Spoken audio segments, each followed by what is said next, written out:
Hello students, in this video we will derive an expression for electric potential at a point along the axis of the dipole.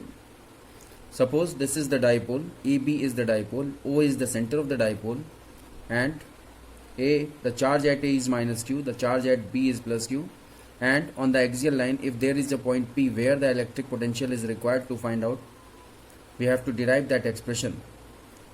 So this, you know that the length of the dipole is 2L. So from the center O to A is L, and from O to B is also L. This 2L will be divided in two parts. So it is very clear that the distance from point A to B will be R plus L, because the distance between this midpoint of the dipole and point P is small r. Or in other words, we can say that the point P is at a smaller distance from the midpoint of the dipole. So this is a small r, and the distance between A and P will be R plus L. Distance between B and P is R minus L. From plus Q will be R minus L. This is clear from the diagram. And so the electric potential at P due to plus Q charge of dipole will be, suppose if we represent this by V1, so it will be 1 upon 4 pi epsilon naught Q upon R minus L, because the distance between plus Q and P is R minus L, and this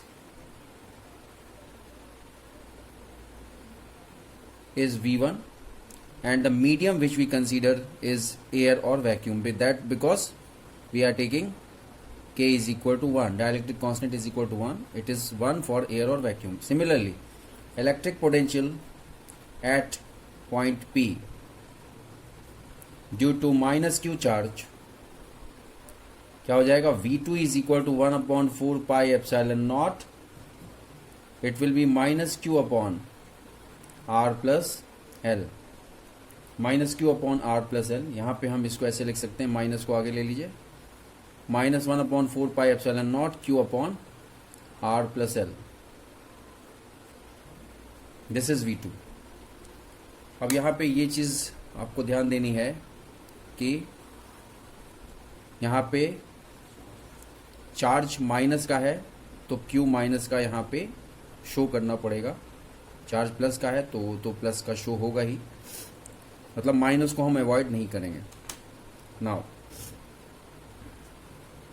हमारे पास दो expression आ गए, एक ये आ गया V1 is equal to 1 upon 4 pi epsilon nought Q अपॉन R minus L, और V2 is equal to minus 1 upon 4 pi epsilon nought Q अपॉन R plus L.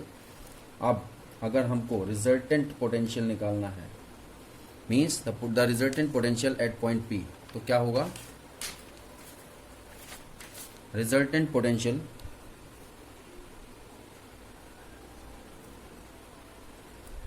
at point P, it will be added V1 plus V2. तो हमारा V1 क्या था, V1 हमारा था 1 upon 4 pi epsilon naught Q upon R minus L, so it will be 1 upon 4 pi epsilon naught Q upon R minus L, और V2 था, suppose इसको ऐसे लिखते हैं, V2 था minus 1 upon 4 pi epsilon nought Q अपॉन R plus L. अब क्या हो जाएगा, V is equal to 1 upon 4 pi epsilon nought, अगर हमने कॉमन ले लिया तो यह आ जाएगा Q अपॉन R minus L, plus minus minus होता है, minus 1 upon R plus L, Q अपॉन R प्लस L, और Q भी हम कॉमन ले सकते हैं, तो Q भी कॉमन ले लीजिए, Q upon 4 pi epsilon naught, it will be 1 upon R minus L minus 1 upon R plus L.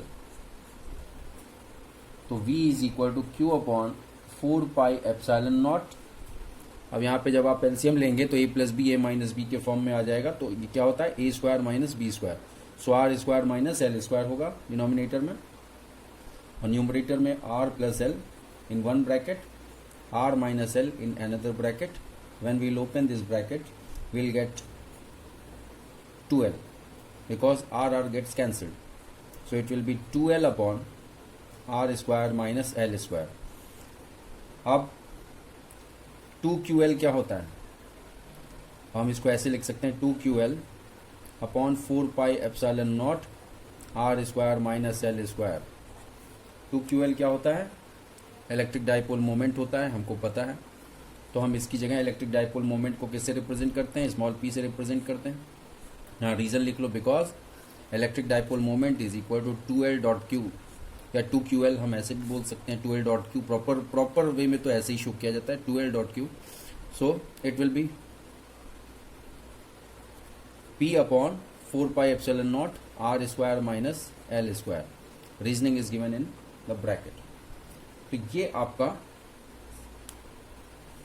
Potential at point P, उसका डेरिवेशन हो गया. और अगर R is much greater than 2l, suppose ये case हुआ, मतलब जो ये R है ये बहुत ज़्यादा है, मतलब P पॉइंट इस डाइपोल के सेंटर से बहुत दूर है, तो क्या होगा, हम कैसे बोलेंगे, R is much greater than, R is, write it as note, if R is much greater than L, then V will be equal to 1 upon 4 pi epsilon naught. तो L की जगह हम जब जीरो करेंगे इस एक्सप्रेशन में, L की जगह जीरो कर लेंगे क्योंकि R बहुत ज़्यादा ग्रेटर है इससे, L से, तो क्या हो जाएगा, V is equal to 1 upon 4 pi epsilon naught P upon R square. And what will be the unit of electric potential? It is volt. So this is the right potential at point P in case of electric dipole has been derived. And you have to remember, suppose this is note number 1 and note number 2. Electric potential due to dipole at equatorial line is 0. Means equatorial line में electric potential हमेशा zero होता है. इसके proof की ज़रूरत नहीं, only this small thing you have to remember. अब यहाँ पे हमारा यूनिट का फर्स्ट चैप्टर कंप्लीट होता है. अब सेकेंड चैप्टर के फॉर्म में हमको कवर करना है capacitors and their capacitance. So first of all, what are capacitors?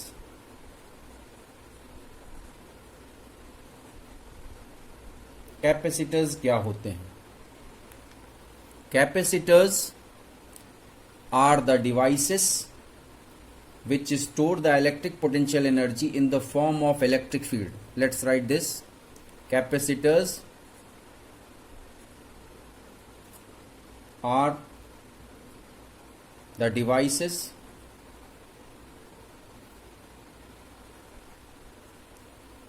which store electric potential energy in the form of electric field between their plates. अब देखो, कैपेसिटर्स जो होता है वो कैपेसिटर सिलेंड्रिकल होता है और इसमें दो लेग्स होते हैं, ऐसे दो वायर निकले होते हैं. जब आप कैपेसिटर देखोगे तब आपको स्ट्रक्चर इसका इस तरह का होता है. This is plus, this is minus, ये इस तरह का होता है. और जब इसकी आउटर कवरिंग जो होती है ये अलग अलग कलर के आते हैं. Most commonly used capacitor are of sky blue colour and ये पूरी बॉडी स्काई ब्लू कलर की होती है। और अब इन दोनों लेग्स में आप कैसे पहचानोगे कि कौन सा प्लस है कौन सा माइनस है? जिधर माइनस होता है उस साइड में उसकी सिलेंड्रिकल बॉडी में ऐसे माइनस बना होता है। तो इससे आपको क्लियर है कि आप इससे पहचान सकते हैं। अगर मान लीजिए कि ये बॉडी का कवर जो है वो हट गया है, केवल आपको एल्युमिनियम की बॉडी दिख रही है, तो और आप जान नहीं पा रहे हो कि कौन सा प्लस है कौन सा माइनस है। रीज़न क्योंकि दोनों जो इसके जो लेग्स है वो कट कर दिए गए हैं। ये प्लस कट कर दिया गया है, तो दोनों लेग्स की लेंथ जो है इक्वल हो गई। अब कैसे पहचानोगे कि प्लस है कौन सा प्लस है कौन सा माइनस? तब हमको मल्टीमीटर का यूज़ करना पड़ेगा। मल्टीमीटर का यूज़ करना पड़ेगा और मल्टीमीटर से हम जान लेते हैं कि कौन सा साइड प्लस है कौन सा माइनस है। वो उसके प्रोब को लगा करके दोनों लेग्स पे हमको क्लियर हो जाएगा कॉन्टिन्यूटी देख करके। सपोज ये मल्टीमीटर है, ये सब चीज़ बुक्स में नहीं है लेकिन आप लोग को मैं समझा रहा हूँ कि क्लियर होना चाहिए। मल्टीमीटर में ये पॉजिटिव है, ये नेगेटिव एंड है, यहाँ से दो वायर निकलते हैं। तो अगर हमने इन दोनों वायर जो निकले हैं इनको कनेक्ट करा इससे, प्लस को प्लस से माइनस को माइनस से, और इसका जो पॉइंटर है ये मूव किया, इसका मतलब मूव करके और उसके बाद फिर ये वापस आ जाएगा। इसका मतलब जब आप हटाएंगे तो वापस आ जाएगा। इसका मतलब क्या हुआ कि मल्टीमीटर के अंदर का जो ड्राई सेल होता है उससे पोटेंशियल, उससे चार्ज इस कैपेसिटर में स्टोर हो गया।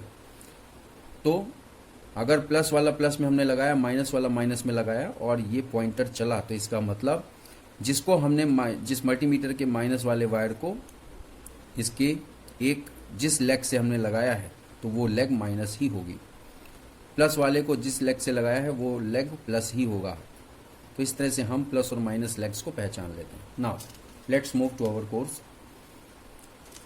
ये इतना बताना ज़रूरी था।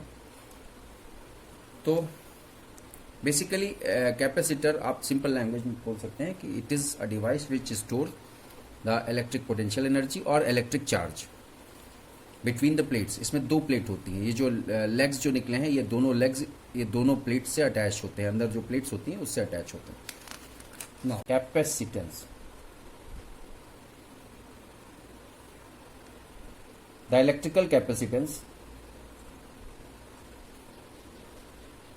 capacitance of a conductor is the measure of its ability to hold electric charge। एक तो इस तरह से हम एक्सप्लेन कर सकते हैं कैपेसिटेंस को। दूसरा सीधी बात है, हमको ये पता है, हमको ये याद रखना पड़ेगा कि C is equal to Q upon V।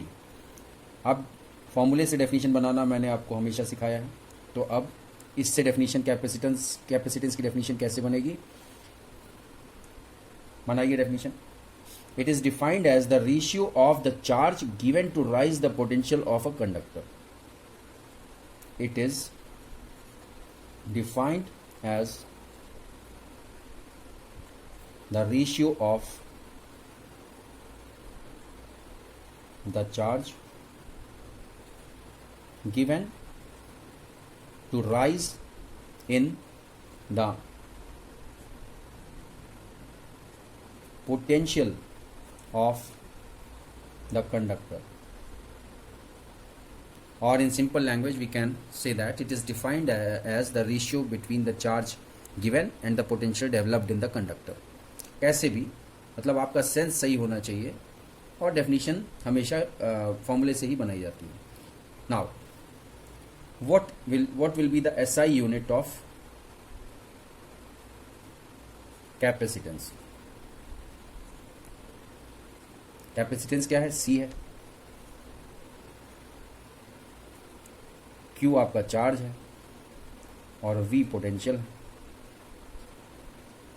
So what will be the SI unit of capacitance? It is farad। Farad was the scientist who invented this capacitance. So to give honor to that scientist, the unit of capacitance was given as Farad. And what is the dimensional formula? Dimensional formula of capacitance will be m minus 1 L minus 2 T to power 4 A to power 2. So this is the dimensional formula. You have to remember this. Now the third thing, capacitance of an isolated spherical conductor. Capacitance of an isolated spherical conductor. Suppose कोई spherical conductor, suppose this is the spherical conductor and whose radius is small a, then the capacitance of a spherical conductor of radius small a is given by, कैसे show करेंगे, C is equal to 4 pi epsilon naught a. C is equal to 4 pi epsilon naught a and the unit will be Farad. Capacitance की SI unit farad होती है. अब suppose if the conductor is taken from air or vacuum to a medium of dielectric constant K. ये तो air और vacuum के लिए है. This is for air और vacuum.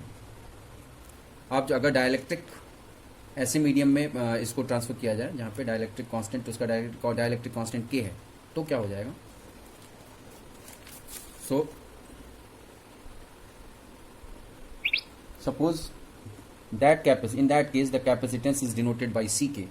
Ck will be equal to 4 pi epsilon naught K, यहाँ पे K consider करेंगे, into A, where K is dielectric constant. अब आप इन दोनों को कंपेयर कीजिए. Suppose this is equation number 1 and this is equation number 2. इन दोनों को कंपेयर करेंगे तो हम 4 पाई एप्सिलॉन नॉट E की जगह क्या लिख सकते हैं, C लिख सकते हैं. 4 पाई एप्सिलॉन नॉट और A की जगह हम क्या लिख सकते हैं, C, because C is equal to 4 pi epsilon not A. This is from equation number 1.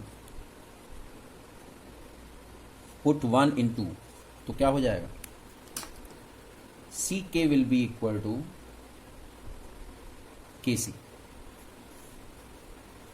Means जितना कैपेसिटेंस पहले था in the presence of air और वैक्यूम, उसका K टाइम्स हो जाएगा. मीन्स जितना डायलैक्ट्रिक कांस्टेंट उतने टाइम्स हो जाएगा उसका, उस कैपेसिटर का capacitance. Now next fourth important point related to this,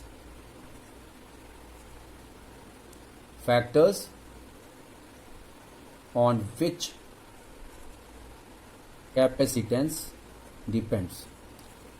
कौन कौन से फैक्टर्स हैं जिन पे कैपेसिटेंस डिपेंड करती है. फर्स्ट ऑफ ऑल कैपेसिटेंस को हम C से रिप्रेजेंट करते हैं.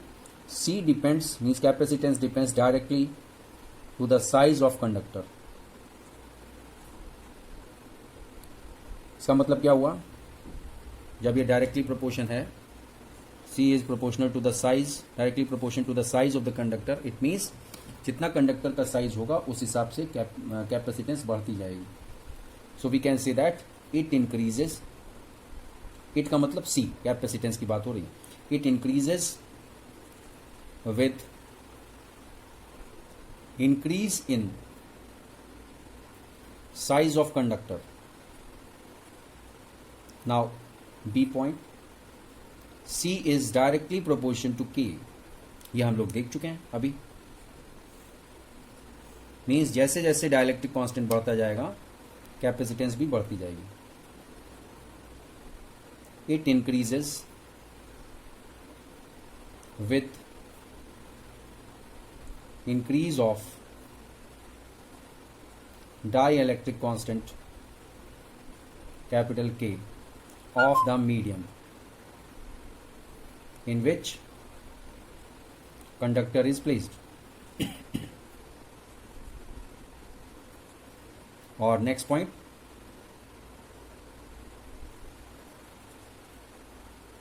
it increases with the presence of other conductors in the neighborhood of the conductor. मतलब अगर आसपास और कंडक्टर है तो उसकी वजह से ये इंक्रीज होता है, कैपेसिटेंस इंक्रीज होता है. So these are the points, these are the factors on which the capacitance depend. एक और तरह से डिफाइन कर सकता हूँ, वो कैसे हो सकता है, हम ऐसे लिख सकते हैं, अ कैपेसिटर, अभी कंडक्टर से मुझे याद है, अ capacitor is an arrangement of two conductors. इसमें दो कंडक्टिंग प्लेट्स होती है ना, मैंने आपको बताया था कि एक प्लेट, सपोज ये एक ये प्लेट है और ये इसकी लेग है, एक दूसरी प्लेट है इसके अंदर, सपोज इसके अंदर ये दूसरी प्लेट है, उसकी ये लेग है.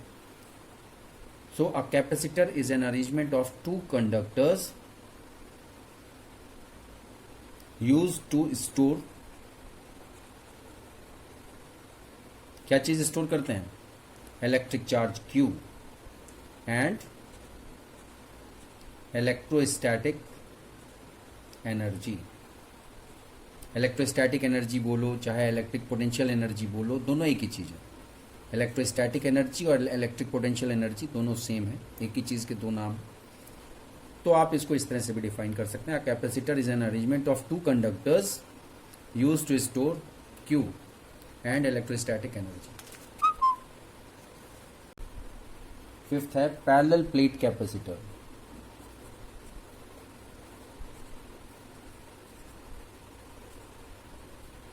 पैरेलल प्लेट कैपेसिटर ये कैसे, ये क्या चीज़ होती है, मीन्स ये तो क्लियर है कि ऐसी प्लेट्स जो कि पैरेलल होंगी. सपोज एक प्लेट ये है, दूसरी प्लेट ये है, तो पहली प्लेट पे प्लस Q चार्ज दिया जा रहा है, तो चार्ज दूसरी प्लेट पे इंड्यूस हो जाएगा और वो माइनस चार्ज इंड्यूस होगा इसकी इनर प्लेट पे, और इसको हम इस तरह से शो करते हैं कि उसकी आउटर प्लेट का, अब दूसरी प्लेट का आउटर साइड जो है उसकी अर्थिंग की गई. इस तरह से हम ये डायग्राम शो करते हैं, और दोनों प्लेट के बीच की जो डिस्टेंस है that is small d. So it consist of two. ये कोई ज़रूरी नहीं है कि प्लेट का शेप एक ही किसी पर्टिकुलर शेप का हो. So you have to remember it consist of two circular भी हो सकता है, स्क्वायर और rectangular metal plates placed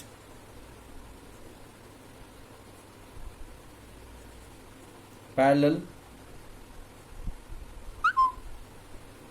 at a small distance d. और जैसा कि मैंने बताया था, one plate is given, first plate की बात हो रही, is given a charge and other plate is earthed. और इन दोनों के बीच में जो मीडियम होगा, देयर मे बी एयर और वैक्यूम और डाइइलेक्ट्रिक मीडियम बिटवीन them.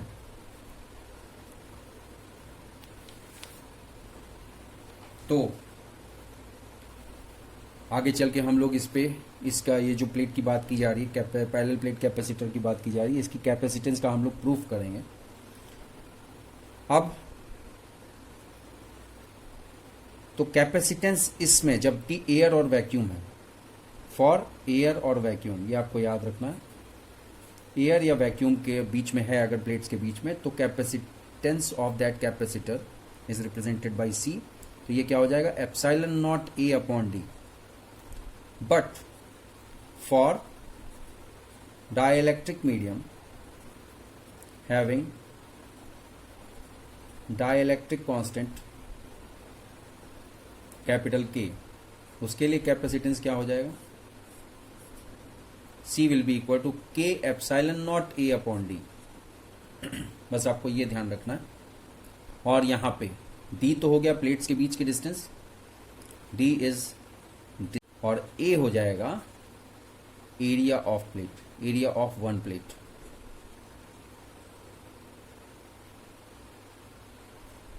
ठीक है,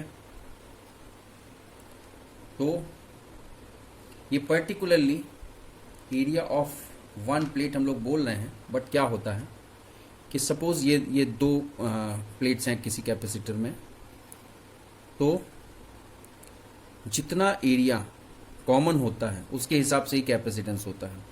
जो कैपेसिटर, एक तरह का कैपेसिटर यूज होता था रेडियो में, रेडियो में क्या होता था, वेरिएबल कैपेसिटर यूज होता था, और जो कि हम स्टेशन को ट्यून करते थे by searching the frequency station according to the frequency.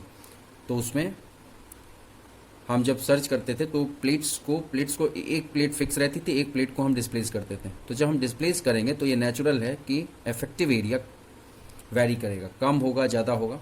तो ये हम इसको एरिया ऑफ वन प्लेट, ऐसे फॉर्मूले के हिसाब से तो हम लोग एरिया ऑफ वन प्लेट बोल रहे हैं, but in reality it is the effective area of plate,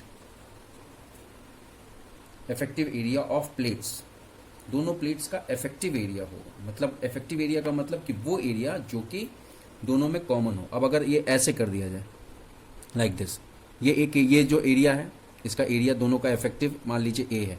अब अगर ये फिक्स है और ये वाला मूविंग है तो हम इसको रोटेट कर रहे हैं, तो इफेक्टिव एरिया क्या हो जाएगा, इफेक्टिव एरिया इतना हो जाएगा कि मेरे पाम का केवल इतना एरिया ही इस एरिया के साथ मैच कर रहा है। तो जब ये पाम का इतना एरिया इस प्लेट के इतने एरिया के साथ मैच कर रहा है, इट मीन्स इसका एरिया हो जाएगा कम।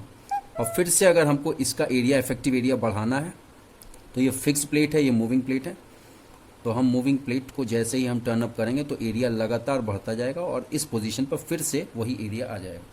तो इसलिए इफेक्टिव एरिया जो कैपिटल ए होता है इफेक्टिव एरिया होता है, बट बुक्स में दिया रहता है कि ताकि आप लोग आसानी से समझ पाएं, एरिया ऑफ वन प्लेट ही एरिया ऑफ ईच प्लेट ही दिया होता है, बट इन रियलिटी वो इफेक्टिव एरिया होता है। Now let's prove this formula. इस फॉर्मूले को चाहे epsilon not A upon D हो, चाहे K epsilon not A upon D हो, दोनों को हम प्रूव करेंगे। कैसे प्रूव करें, capacitance of PPC, PPC means parallel plate capacitor.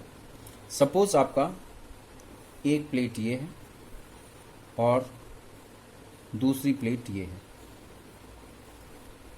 इस प्लेट का लेग, इस प्लेट का लेग, दोनों के लेग के बीच में जो डिस्टेंस है दैट इज डी। इस प्लेट को पॉजिटिव चार्ज दिया गया प्लस क्यू चार्ज, इस प्लेट पे नेगेटिव चार्ज आ जाएगा, this is minus Q charge. So these are the two metallic plates, to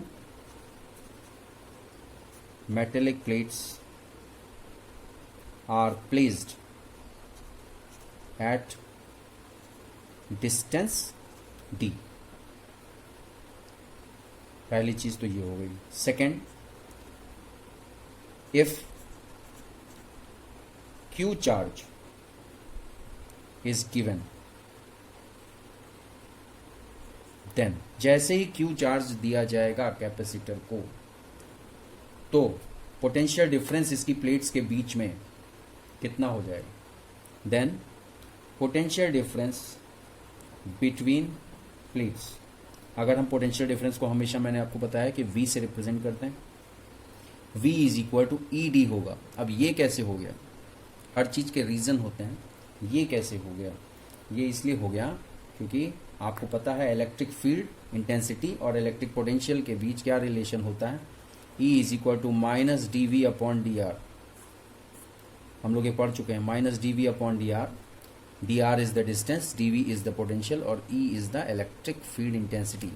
तो हम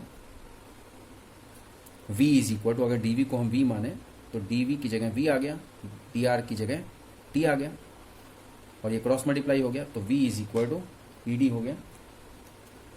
अब हम लोग ये भी पढ़ चुके हैं पिछले चैप्टर में, due to one plate we know E is equal to sigma upon 2 epsilon nought. याद कीजिए, E is equal to sigma upon 2 epsilon nought पढ़ चुके हैं। ये केवल एक प्लेट की वजह से था, लेकिन यहाँ पे दो प्लेट है, तो दो प्लेट की वजह से इलेक्ट्रिक फील्ड इंटेंसिटी क्या हो जाएगी, ये एक पहले प्लेट की वजह से हो गई। सो E will be for both the plates, तो क्या हो जाएगा, sigma upon 2 epsilon not plus दूसरी प्लेट की वजह से सिग्मा अपॉन 2 एप्सिलॉन नॉट, तो ये हो जाएगा 2 sigma upon 2 epsilon not, 2 cancel हो जाएगा, तो फाइनली हमारा E क्या आ जाएगा, सिग्मा अपॉन एप्सिलॉन नॉट। तो आपको ये याद रखना है, suppose V is equal to E D, ये आपकी पहली इक्वेशन है, this is first equation. E is equal to sigma upon epsilon naught, suppose this is second equation. अब हम ये जानते हैं सिग्मा अकॉर्डिंग टू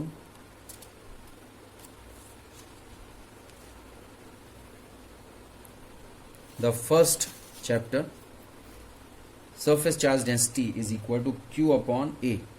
तो हम E इज इक्वल टू, जो सेकेंड इक्वेशन में दिया हुआ, E is equal to sigma upon epsilon not, sigma की जगह हम क्या लिख सकते हैं, Q अपॉन ए लिख सकते हैं, और एप्सिलॉन नॉट है ही। Suppose E is equal to Q upon A epsilon not, ये हमारा थर्ड इक्वेशन हो गया। तो हमारे पास इस समय 3 इक्वेशन हो गई। V is equal to E D, देखो V is equal to E D, ये हमारी पहली इक्वेशन हो गई। E is equal to sigma upon epsilon not, ये दूसरी इक्वेशन हो गई। और E is equal to sigma की जगह Q अपॉन ए रखा, तो Q upon A epsilon not, ये थर्ड हो गई। Now put third in first, third equation ये है और फर्स्ट है आपका V is equal to E D, तो ये E की जगह हम ये पुट करेंगे, तो E की जगह ये E की वैल्यू हम पुट करेंगे, तो क्या आ जाएगा, V is equal to E D था फर्स्ट इक्वेशन, E की जगह हमने क्या पुट किया, Q upon A epsilon nought into D, ये आ गया। Suppose this is fourth equation. Now ये भी हमको पता है कि capacitance is the ratio of Q and V, ये हमारी फिफ्थ इक्वेशन हो गई। Put fourth equation in fifth equation, तो हम V की जगह पे हम ये पुट कर देंगे, इस V की जगह पे हम क्या पुट कर देंगे, Q upon A epsilon not D, D numerator में, तो क्या हो जाएगा, C is equal to Q upon A epsilon nought या QD upon A epsilon nought, ऐसे लिख सकते हैं। ये Q कैंसिल हो गया, तो हमारा क्या एक्सप्रेशन आ गया, epsilon not A upon D, prove हो गया। C is equal to epsilon not A upon D, ये आपको प्रूव करना था। Capacitor of any capacitance having distance between their plates as d and the area of the plate, the effective area of the plate is A, and the medium between these two plates is air or vacuum। अब फिर वही बात कि अगर इन दोनों plates के बीच में कोई मीडियम होता, डाइलेक्ट्रिक मीडियम, तो कैपेसिटेंस क्या होता, then Ck will be equal to K epsilon naught A upon D, ये होता। this is for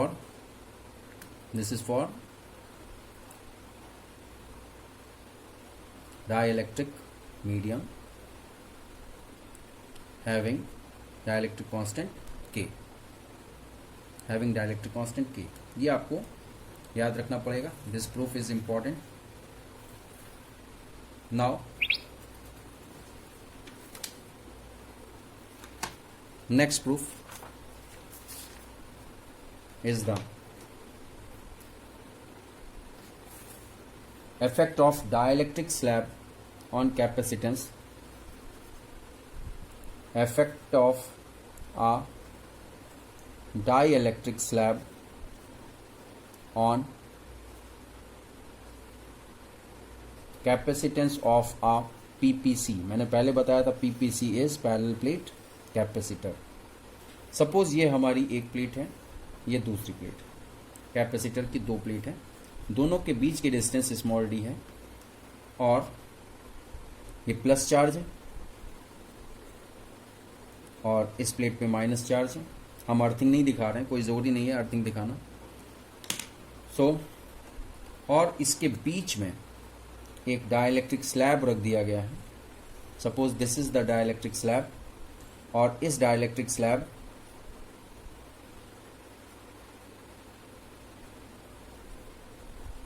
की जो थिकनेस है वो स्मॉल टी है.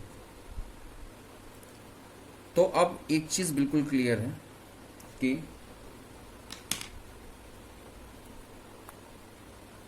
अगर स्लैब जब नहीं रखा गया या रख भी दिया गया तब भी कोई दिक्कत नहीं है.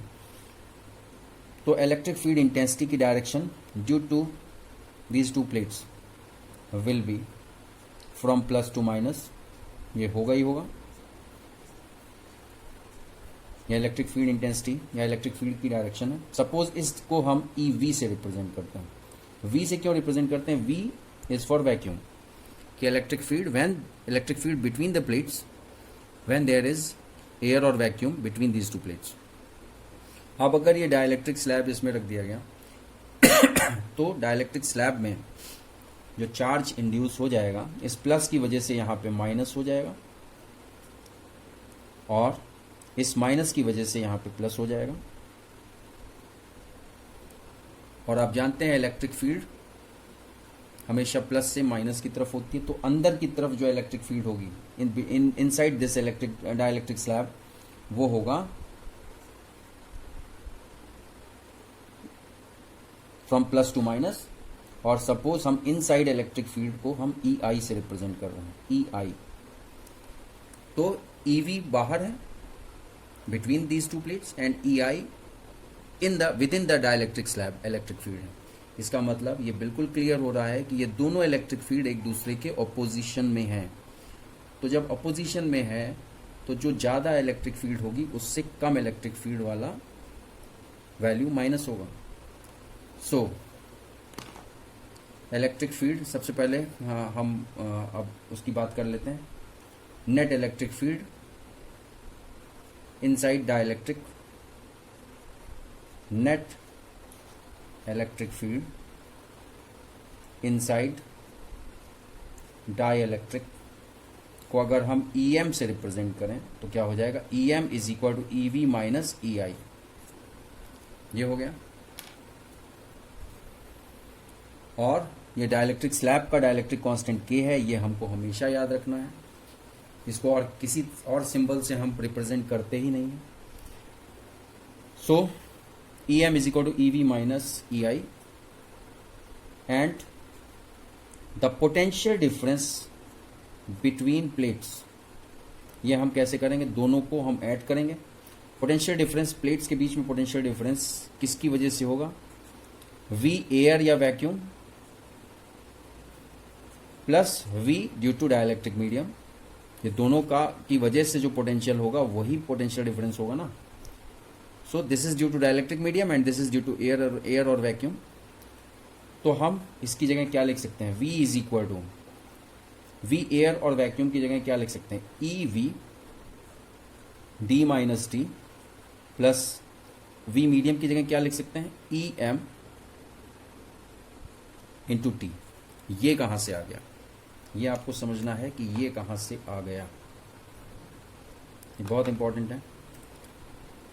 EV multiplied by in bracket D minus T and EM into T. ये कहां से आया? ये आया है V is equal to ED इस फॉर्मूले से.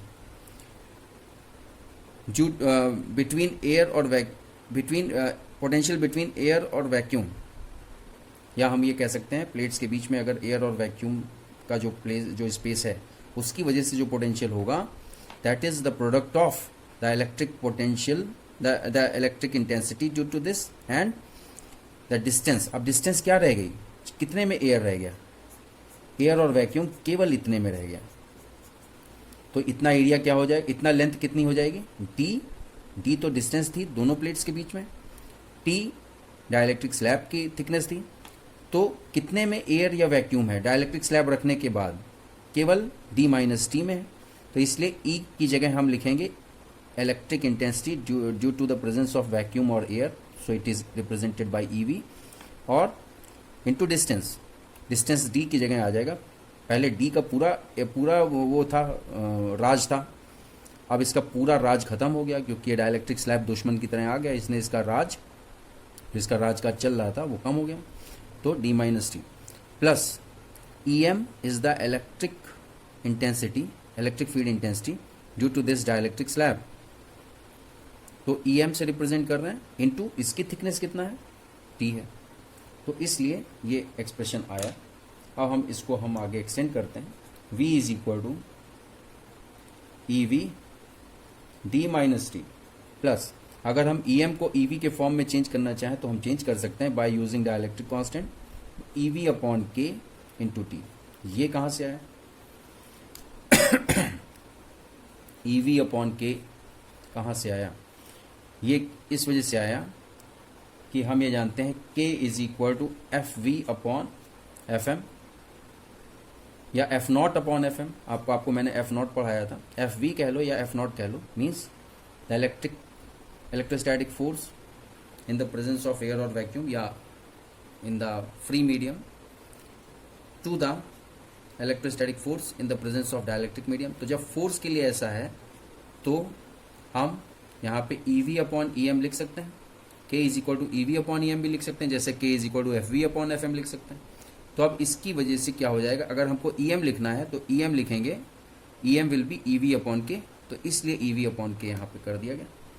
ये सब सारे स्टेप समझने वाले हैं, ये आप रटा नहीं जाता है, इसको प्रूफ को हमेशा समझा जाता है। तो क्या हो जाएगा, यहाँ पे इन दोनों में ई वी अब कॉमन ले लेंगे, E V in bracket D minus T plus T upon K, ये हो गया।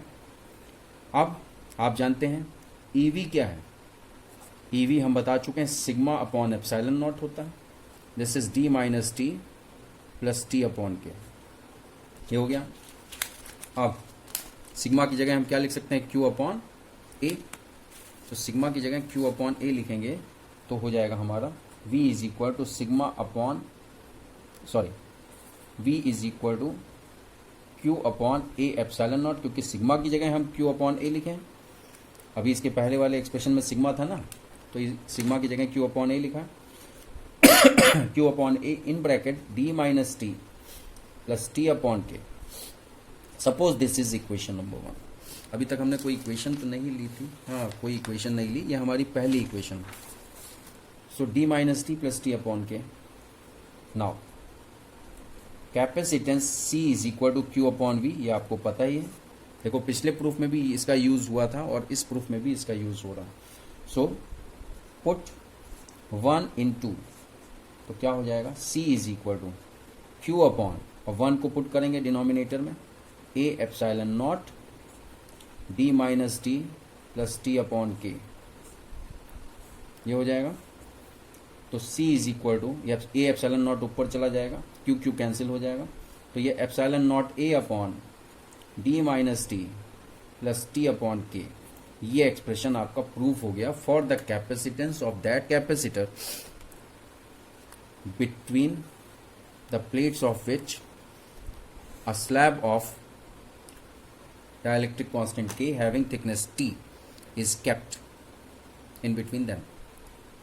तो अब ये आपका बहुत इंपॉर्टेंट प्रूफ है, इसको याद रखना है, और इसके बेस पे हम बहुत सारे कंक्लूजन निकाल सकते हैं। जैसे पहला हम इसको केस के फॉर्म में ले सकते हैं। सपोज केस 1, अगर ऐसा हो जाए कि D is equal to T, ये जो D है मतलब ये जो डाइलेक्ट्रिक स्लैब है ये इतना चौड़ा हो कि प्लेट्स के बीच की पूरी जगह ये ले लें, तो क्या हो जाएगा, if D is equal to T, मतलब the space between the plates is filled by dielectric slab, तो क्या हो जाएगा, then C dash will be equal to K epsilon not A upon D, K epsilon not A upon D, ठीक है। T की जगह हम D रख देंगे, तो जब T की जगह हम D रखेंगे तो ये D माइनस D कैंसिल हो जाएगा और यहाँ पे D हो जाएगा, K ऊपर चला जाएगा, तो K epsilon not A upon D। ये आपका इस केस में हो जाएगा जब पूरा का पूरा डाइलेक्ट्रिक स्लैब से फिलअप कर दिया गया प्लेट्स के बीच की, सपोज ये प्लेट 1 है, ये प्लेट 2 है, इन दोनों प्लेट्स के बीच की स्पेस अगर डाइलेक्ट्रिक मटेरियल से फिल कर दिया गया, तो इस केस में D is equal to T हम रखेंगे और जैसे हम इसमें T की जगह D पुट करेंगे तो हमें ये एक्सप्रेशन मिल जाएगा।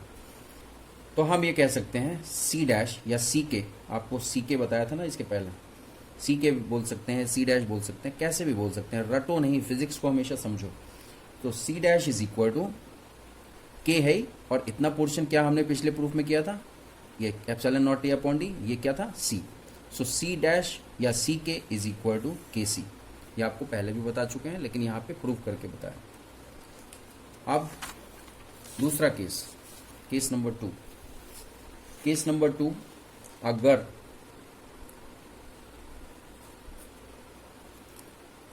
मेटल स्लैब अगर रख दिया जाए डाइलेक्ट्रिक स्लैब की जगह, if metal slab is kept between them का मतलब बिटवीन द प्लेट्स। आप जानते हैं मेटल्स के लिए डाइलेक्ट्रिक कांस्टेंट क्या होता है फॉर मेटल्स, पहले के वीडियो क्लासेस में मैं समझा चुका हूँ। ये होता है infinity, K is equal to infinity, तो क्या हो जाएगा, अब इसमें अगर हम पुट करेंगे epsilon not A upon D minus T, हमारा फॉर्मूला था T अपॉन K, तो K की जगह इन्फिनिटी आ गया, so it will B T upon infinity will be 0, so it will B epsilon not A upon D minus T। ये सब छोटे छोटे पॉइंट्स स्पेशली नीट में इसके ऊपर बेस्ड क्वेश्चंस आते हैं, तो ये सब आपको याद रखना है। Now see the formula will be, in case if the dielectric slab is kept, means dielectric slab made up of metal, या metal slab कह सकते हैं, dielectric slab उस केस में नहीं बोलेंगे, metal slab बोलेंगे, और metal slab के लिए dielectric constant infinity या infinite होता है, तो ये फॉर्मूला हो जाएगा C is equal to epsilon not A upon D minus T। उसके बाद case number 3, if space is completely filled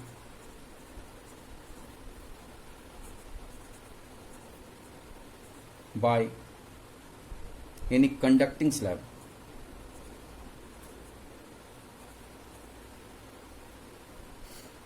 तो